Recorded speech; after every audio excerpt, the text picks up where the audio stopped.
And now, live from the studios of Freedom's Phoenix, Ernest Hancock. Turn on the tube, what do I see? A whole lot of people crying, don't blame me. They point their crooked little fingers at everybody else. Spend all the time feeling sorry for themselves. Victim of this, victim of that. Your mama's too thin and your daddy's too fat. Get over it. Get over it. Yeah, get over it, get over it, get over it, get over it, get over it. There's all kinds of truth being told everywhere. And the big bad guys, they go, you're not allowed to tell the truth. You're not allowed. You gotta propagate the lies. And what do we do here on Freedom's Phoenix? Uncovering the secrets, exposing the lies. That's what we do. Now, let me go ahead and read this to you over here. CPAC leaders, okay, this is by Kevin McCullough, and he's a syndicated national host, has 200 and something stations, and, just really slinging it. And it goes on and on and on about how, Ron Paul bad and Gary Johnson's bad, and anybody that says libertarian freedom and stop wars and all that kind of stuff bad. So what does he say? If social conservatives are the largest portion of the conservative discussion, no attention should be paid to a poll that virtually eliminates their presence altogether. Because a lot of the conservatives, whoever the heck he was supporting, didn't get no support. So CPAC leaders did the best they could to put on the best conference possible. And I have to think, is that why they wanted to give Defender of the Constitution Award to Rumsfeld, introduced by Dick Cheney? Is that their best effort?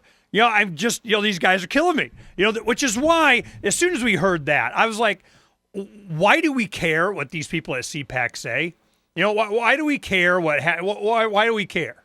I don't understand. I mean, it's just to give, I don't know. It's to make people feel better about something. But it was a big deal to Campaign for Liberty and Dr. Paul and Rand Paul, and they wanted to make sure they showed their strength there. Well, when they did, what do they do? What they always do. That doesn't count. Doesn't matter. We got invaded. Okay? Well, this is how the spin is. It's on off of Fox News.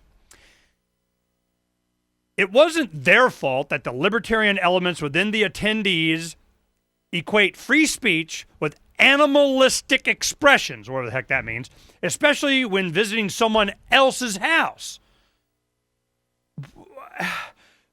Who's invited? I don't understand how this, whatever. Libertarian elements, because of their strange combination of policies that add up to anarchy without moral limits, don't mix with conservative ideals. And what the heck are those ideals? Theft, murder, enslavement. It's just, they deserve what they get. As far as I'm concerned, scum bags. And because of that, perhaps they should have their own conference and let all the pot smokers and gay marriage supporters come and complain about how the U.S. shouldn't be fighting terrorists while they slander public servants. Slander public servants. Is that what they are? At the very least, the winner of their straw poll should be somewhat reflective of the title of who they are and what they believe. Because they like this word conservative. They got it. They'll change it. They'll call it neoconservative or whatever, but it's the word conservative. And it doesn't mean, what was it that Goldwater said? He's supposed to be the big conservative father of. And Barry Goldwater said, I don't come to, tinker with government, or I come to limit its size, reduce it, kick its butt. But they don't, that's not what this is about. It's about money. It's about control. Let's go ahead and finish up Dr. Paul here. Jonathan Capehart, you do have progressive Democrats that disappointed in the president for tripling the number of troops in Afghanistan, extending that war possibly another decade. That's what his generals want to do. We spend over $2 billion a week in this war. It seems to me that this issue is an issue that could have resonance in 2012. Well, of course it can, because if the president's base, they're already upset with him over a host of issues. If they decide to sit the election out, stay home in the way the Democrats did, to use a very parochial example. David Dinkins beat Giuliani here in New York in the mayor's race by 2%. When he ran for re-election, he lost by 2%, and largely because African-American voters stayed home. Yeah. So the president runs the risk of alienating progressive voters to the point where they just decide, you know what, he's disappointed me so much I don't even want to go out and vote. Isn't it fascinating the way Afghanistan just never comes up really Yes. all in any of the conversations? Yes. And because when we're talking about cutting the defense budget as well, does that mean we're going to continue with the wars, but that the soldiers themselves are going to have lousy equipment and lousy backup? It seems to me that if we're going to cut budget, we better also get out of Afghanistan. Well, Talk about it. Ron Paul, that is, we had a report this past week. Petraeus has a long-term strategy to stay in Afghanistan. This president, first he was going to be out in 11, then it was 14. We're going to be there a long time. Yeah, it's foolhardy. That's going to be part of the reason the empire will come down. But, let me remind a few people that Republicans used to have a position closer to mine. Just think I remember when Eisenhower was elected, was to stop the Democrat war in Korea. When Nixon was elected, he was supposed to stop the Democrat war in Vietnam. So there's a strong tradition. Unfortunately, after 9/11, the Republicans became the warmongers and said that we have to fight war endlessly, and so therefore we didn't have a Republican leader that would challenge the Democrats on the war.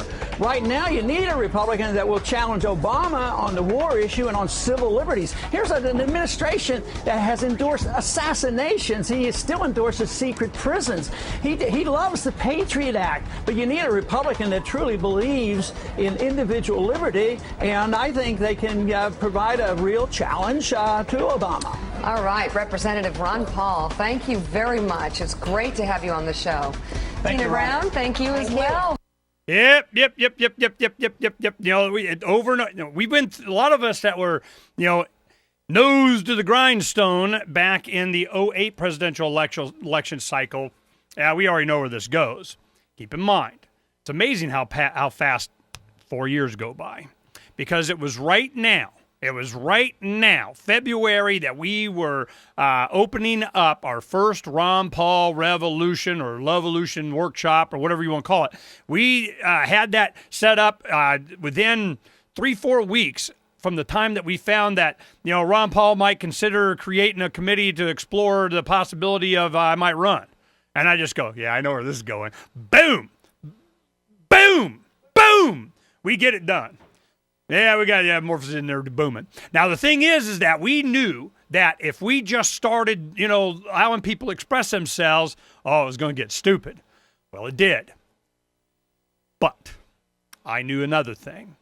People that had some kind of confidence in what they were told in junior high in their social studies classes, right when they're starting to go through puberty, right when they're starting to question authority, is when they need to get you in on the plantation. This is how you express your rebellion, with a voter registration card and go do signs and support the system, of freedom and everything. And I go, look, they're going to learn exactly the same thing I did when I was their age, that it's all BS, that it's all pretend, it's all made, and we're going to get to see it again.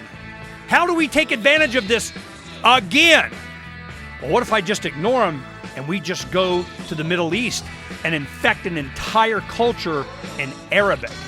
Oh, we're like hours away from being done with our translations. And then it's going, oh yeah, Cato, they're sending me 250 translations of the Declaration of Independence and the Bill of Rights. Right, not later. They shipped them today. Oh.